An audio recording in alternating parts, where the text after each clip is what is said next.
경계 실패에 대해서 국방장관 뭐라고 해명했을까요? 들어보시죠. 이번에 민통선 인근에서 발견된 이 신원미상의 이분이요. 언제 장관님 알게 되신 거죠? 06시 좀 넘어서 알았습니다. 그렇죠.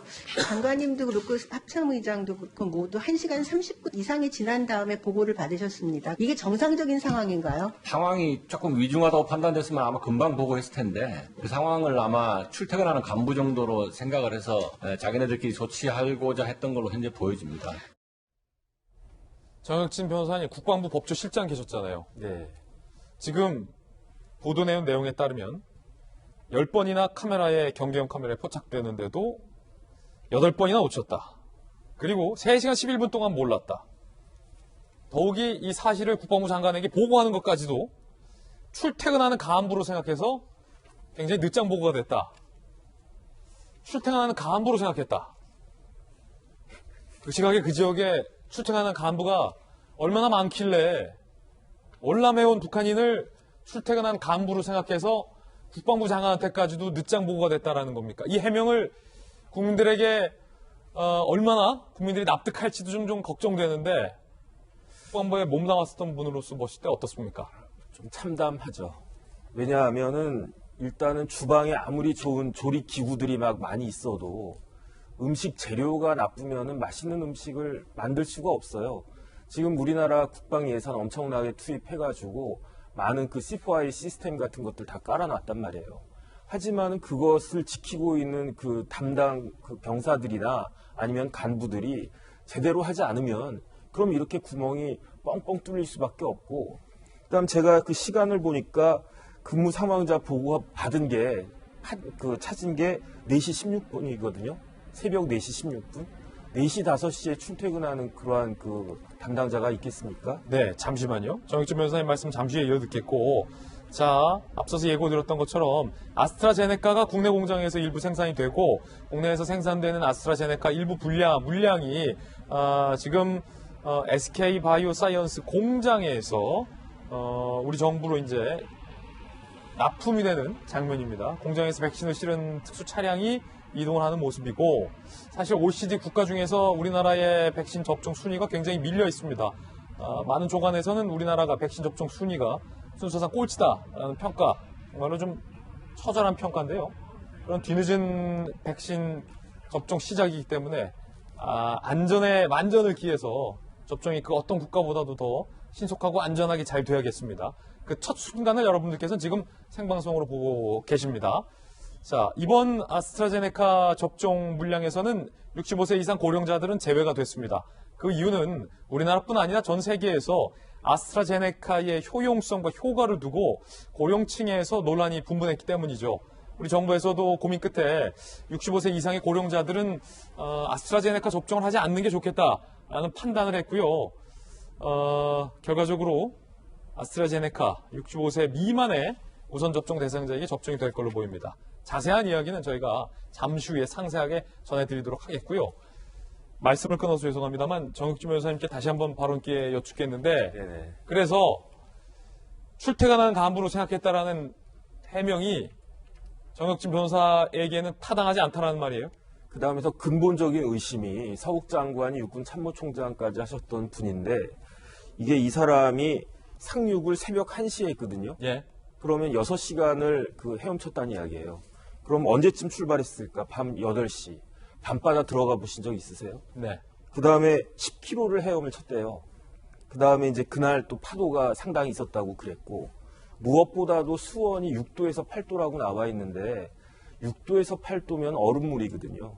제가 요즘은 못 가지만 이렇게 사우나 가가지고 냉탕 들어가는 거 좋아하는데 찬 냉탕이 24, 5도거든요. 제가 찾아봤어요. 수영장 온도, 실내 수영장 온도가 27도예요. 영상 6도에서 8도면은 사람이, 웬만한 사람도 제가 봤을 때 1시간 버틸 수 없을 거라고 생각을 하는데, 과연 참모총장까지 지낸 그 국방장관은 진짜 저 사람이 10km를 그런 얼음바다를 밤중에 이렇게 헤엄쳐가지고 왔을 것으로 생각을 하면서 전혀 의심을 갖다 하지 않았을까.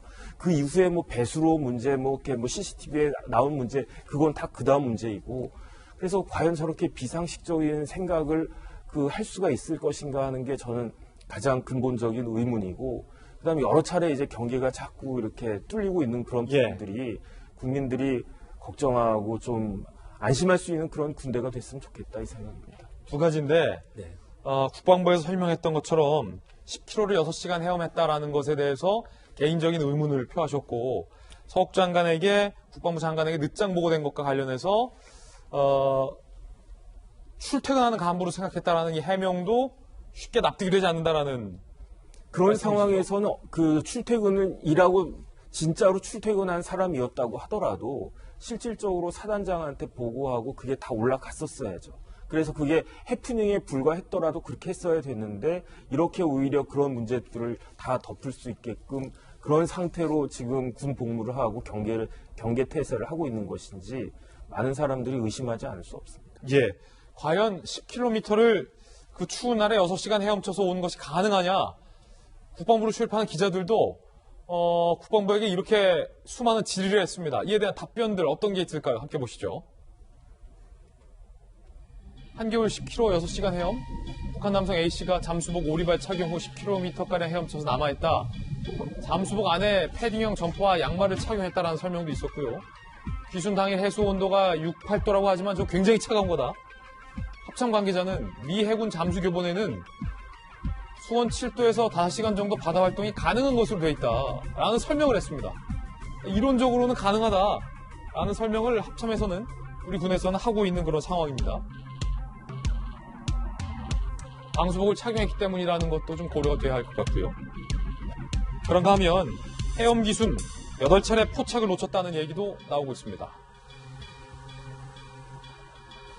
CCTV 과정에서 10차례 포착, 8차례 놓쳤고 경보음이 2차례 발생했는데 전혀 신경 쓰지 않았다. 바람은 오작동이겠지. A씨 첫 발견 당시 출퇴근하는 군으로 간부 판단했다. 첫 발견 이후 상당 시간 지나서 최초 상황을 보고했다. 라는 내용도 현재 논란이 되고 있습니다. 이재명 기자, 우리 다 군복무 해봤잖아요. 군복무 해봤기 때문에 최전방에서 근무하는 게 얼마나 힘든지도 알고 경계를 정말로 빈틈없이 하는 것도 얼마나 중요하지만 힘든지도 다 압니다. 우리 국민들. 그런데 경계 실패 책임이 있잖아요. 뭐 그것도 국방부가 부인하지는 않지만 그에 대한 해명과 재발 방지 약속을 해야 하는 시점에서 나온 말들이 지금 논란인 겁니다. 10km를 6시간 헤엄쳤다. 합참 교본에 있으니까 가능할 거다. 8번이나 놓쳤는데도 불구하고 뭐 출퇴근하는 간부로만 알았다. 그래서 당연히 보고가 늦었다. 이런 말들이 과연 우리 국민들이 이 상황을 보실 때 그랬구나. 출퇴근하는 간부인 줄 알았구나. 라고 이해할 수 있는 상황이라는 거죠. 그렇죠. 그러니까 상황 전체가 다 미스터리한 굉장히 이해할 수 없는 상황들이 많았는데 그 해명이라도 좀 납득이 되게 이해가 되게 하면 괜찮은데 그 해명도 이해가 안 되는 거죠. 그러니까 처음만 하더라도 4번 놓쳤다 이런 말들이 많았었는데 그때도 깜짝 놀랐는데 알고 봤더니 10번 신호를 잡았는데 2번만 확인한 거죠. 8번을 놓쳤던 거죠.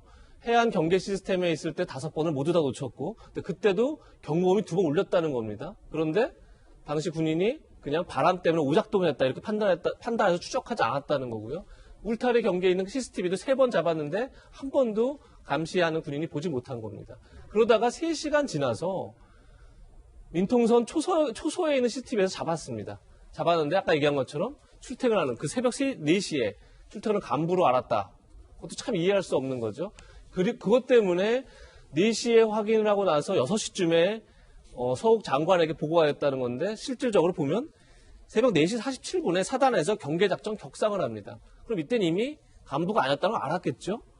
그런데 그러고 나서 1시간 있다가 보고를 했다는 겁니다. 이해가 안 되는 거죠, 이제부터.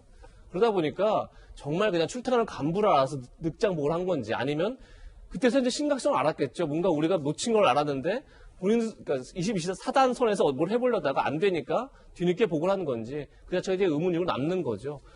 그러다 보니까 이게 지금 아까 얘기한 것처럼 과연 10km를 수영해서 온다는 게 가능한 건가? 6시간을 수영한다는 게 이것부터 시작해서 도대체 어떻게 들어왔나 봤더니 배수로로 들어왔는데 더 황당했던 건 22사단에서 그 배수로가 있는지도 몰랐다는 거죠. 그 배수로 자체도 몰랐고 과거 경계 시스템을 여러 차례 만들어놨지만 다 통과를 했고 그리고 나서 늑장 보고가 이루어지고 도대체 어느 것 하나 신뢰할 수 있는 해명이 없는 거죠. 그런 점에서 지금 이 문제가 단순히 또 지금 군은 또 얘기합니다. 뭐 배수로 숨은 다 전수 조사하고 과학화 경계 시스템 다시 정비하고 그 군인들 기강 다시 확립하겠다 얘기를 하는데 그러니까 지난 얼마 전에 있었던 일에서 똑같은 해명을 했었는데 과연 똑같은 해명으로 지금 국민을 안심시킬 수 있을지 뭔가 진짜 특단의 대책이 필요한 게 아닌가 싶습니다. 예.